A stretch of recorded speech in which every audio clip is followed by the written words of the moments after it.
What the world throws at us is not necessarily your choice. But what you make out of it is entirely your choice. Other people are doing what they want, but it's your reaction which causes the suffering. There is no way you can fix an yesterday, but you can create a tomorrow.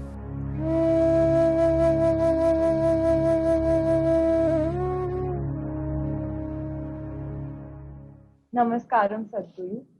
So I have a childhood friend. She grew up in a very uneasy family environment because her parents had a very strained relationship, due to which she grew up amongst constant fights with lack of love. So across the years, I've seen her grow up as a person who's become very reserved. She does not believe in love. She doesn't believe in the power of relationships.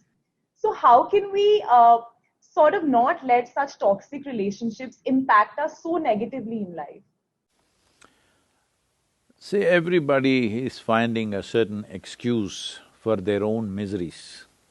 So my parents were like this, so I am like this. Well, this is unfixable because we can't change your parents now, all right? Hello? Can we change them now? So you need to understand this, especially if you have gone through tough situations in life or horrible situations in life, let's say.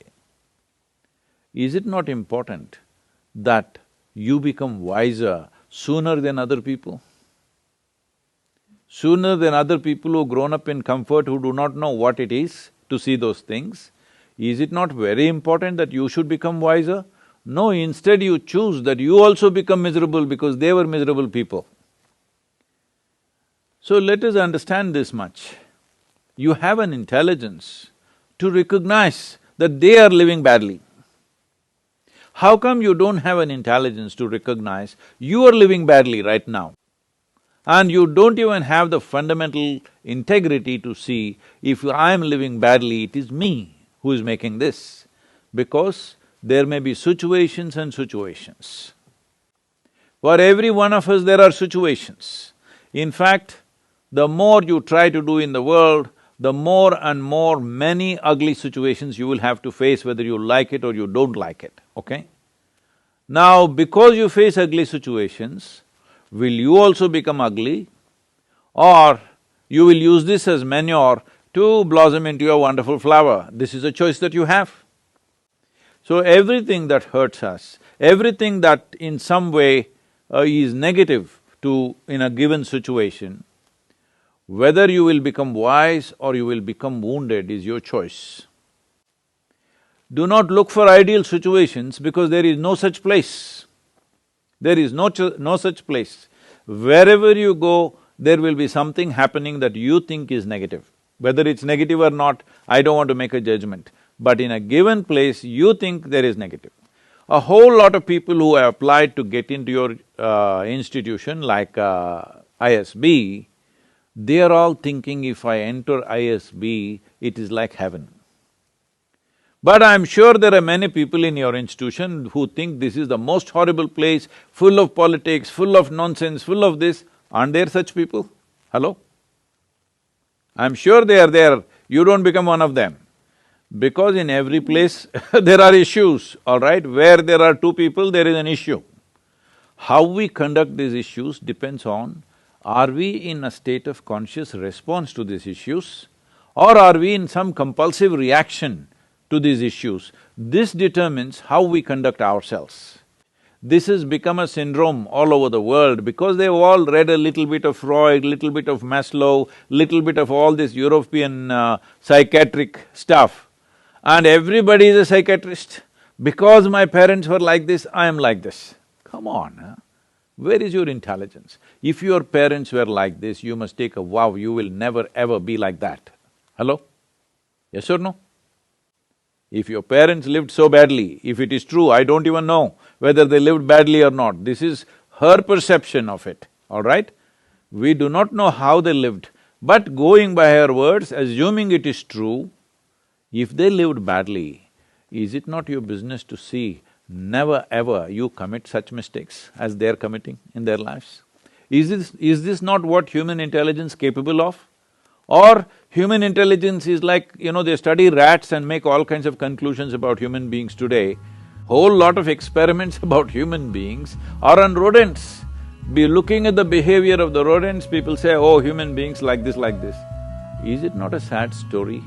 Being the most evolved creature on this planet, I want you to understand, for you to come to this level of intelligence, it's taken millions of years of work, of evolution, to get you here, to the peak of evolution on this planet.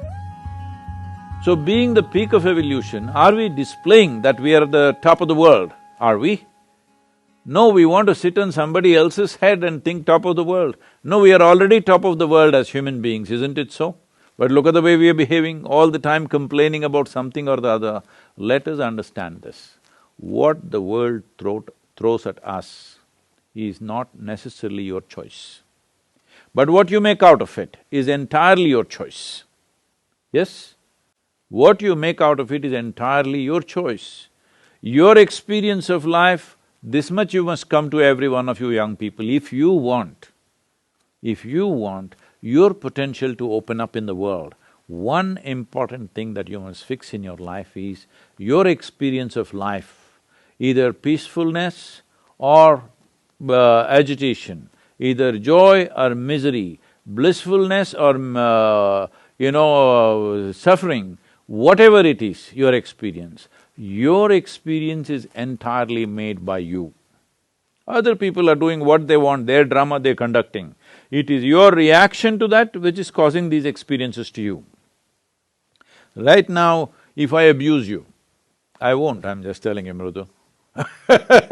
Suppose I abuse you, the abuse is in my mouth. It is not a bullet, it doesn't come and hit you, but it's your reaction which causes the suffering, isn't it? Suppose I abuse you nicely in Tamil language or Telugu or Kannada, this guy will understand that's a problem. But if I abuse you in a language that you don't understand, with a smile on my face, you will think I'm saying sweet things to you, isn't it? And you'll respond nicely to me. So I'm telling you, your experience of what is happening with you right now is 100% determined by you. Human experience happens from within, not from outside. Outside influences are there.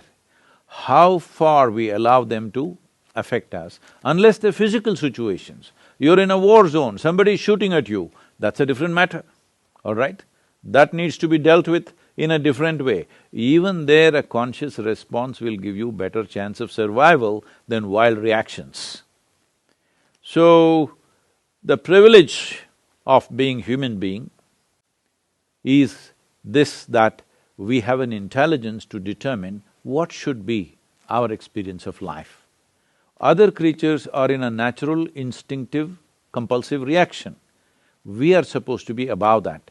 But most human beings are trying to disprove this, and they are also in a compulsive state of reaction. And above all, parents. Well, they are living the way they know best, isn't it? If they knew any better, they would have done better. They're doing their best. Well, they gave birth to you, which is a phenomenal thing. Maybe not willingly, but they gave birth to you one way or the other, and they gave you enough food and education and nonsense, whatever you needed, and brought you up to this level. Now don't keep on looking at the rear view mirror forever. They brought you up, you've grown up into an adult, you survived, all right? Many children die early on, parents not being able to provide. A whole lot of millions of children die in the world because parents are not able to provide for the children that they give birth to. They brought you up, you've grown up, you are in the rear view mirror. Please, leave the rear view mirror and look ahead, because you can't fix your past. There is no way you can fix an yesterday, but you can create a tomorrow. Let's make that happen.